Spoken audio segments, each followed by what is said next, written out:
অস্ত্রশস্ত্র নিয়ে গাড়িতে উঠে এবং সেখানে কিছু যাত্রীর কাছ থেকে তাদের নগদ অর্থ ছিনিয়ে নেয়। একদম চাকু নিয়ে পিছন দিকে গেছে, তখন আমি ঝাঁকুনিটা আমার কাঁধে এখানে আঘাতটা লাগছে। একটা মনে হয় বিহারি ছেলে আছে ওখানে, আর তিনটা ছোট ছোট বাচ্চা, আর একটা হচ্ছে একটু আমাদের মতো এরকম ইয়ং।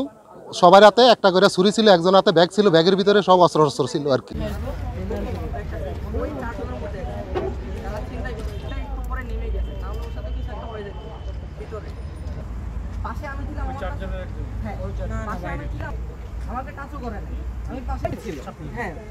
খুব ভালোই শার্প নাইফ ছিল।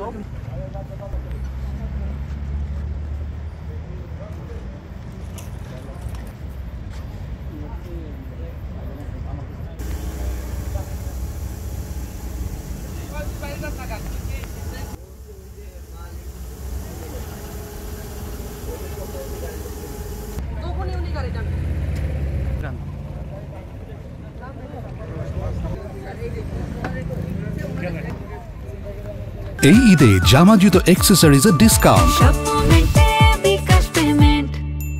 আসলে ঢাকা আরিচা হাইওয়ে অত্যন্ত ব্যস্ত একটি রাস্তা, যেখান দিয়ে প্রায় লক্ষ লক্ষ মানুষ প্রতিদিন যাতায়াত করে।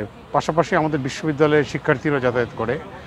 এই এলাকায় বিশেষ করে সাভার থেকে এই 20 মাইল পর্যন্ত, ক্যান্টনমেন্টের আগ পর্যন্ত যে রাস্তাটুকু আছে, এই রাস্তায় সার্বক্ষণিক নজরদারি প্রয়োজন। কারণ হচ্ছে আজকে সাভার থেকে যখন একটি বাস ছেড়ে আসছিল শুভযাত্রা পরিবহনের, তখন সেখানে আমাদের বিশ্ববিদ্যালয়ের শিক্ষার্থীরা ছিল, বাইরের সাধারণ জনগণও ছিল।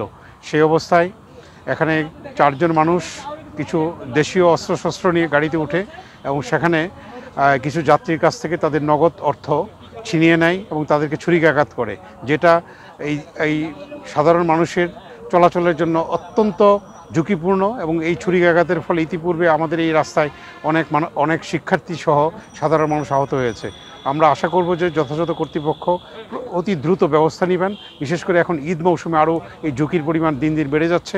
সাধারণ মানুষের জীবন, মাল, সম্পদ রক্ষার জন্য আমি পুলিশ প্রশাসন সহ যথাযথ কর্তৃপক্ষকে অনুরোধ করব, অতি দ্রুত এই ছিনতাইকারীদেরকে আপনারা গ্রেফতার করুন এবং পুলিশ প্রহরা সার্বক্ষণিক 24 ঘন্টা পুলিশ প্রহরার ব্যবস্থা করুন।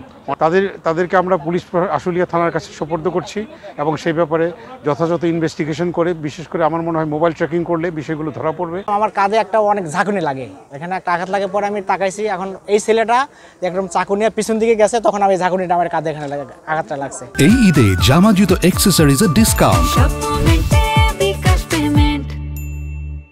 পরে আমি তাকাইছি, দেখি ওই ছেলেটা ওই চাকু নিয়ে বলতেছে আপনাদের কারো কোনো সমস্যা নাই। ওই আমার পিছনের লোকটার থেকে সম্ভবত টাকা বা কি নিয়ে পরে 100 টাকা খালি ছুরি ভেসে দিচ্ছে, এটুকু শুধু দেখছি। দেখে দ্রুত ওই ছেলেটা নেমে পড়ছে। ওরা কয়জন ছিল সঠিক বলে, তবে একটা ছেলে শুধু ওই একবার পিছনে গেছে, আবার সামনের দিকে আসছে, আবার পিছনে গেছে। এই শুধু একটা ছেলেকে আমি লক্ষ্য করছি, কিন্তু সামনে নাকি আরও ছিল।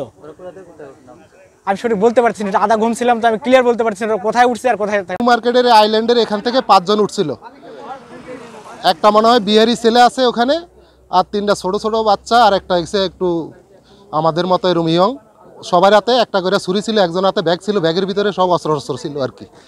তো জনগণ তো ভয়ে ভীতিতে আর কেউ কিছু বলে নাই। এখানে জাহাঙ্গীরনগর আইসা আর কি গাড়ি থামায়া চিল্লাফাল্লা করলো। টিভি লয়ে গেছে, মোবাইল থেকে, গাড়ি থেকে 4-5টা টিভি ছিল, একজনে পার্সেল করে দিয়েছিল, ওই টিভিটাও নিয়ে গেছে। আমাদের মালামাল আমরা নিয়ে আসছি 3 জনে, 8 ডোপ মাল আছিল, এই যেমন ভিতর থেকে আমরা নিয়ে যাচ্ছি আর কি।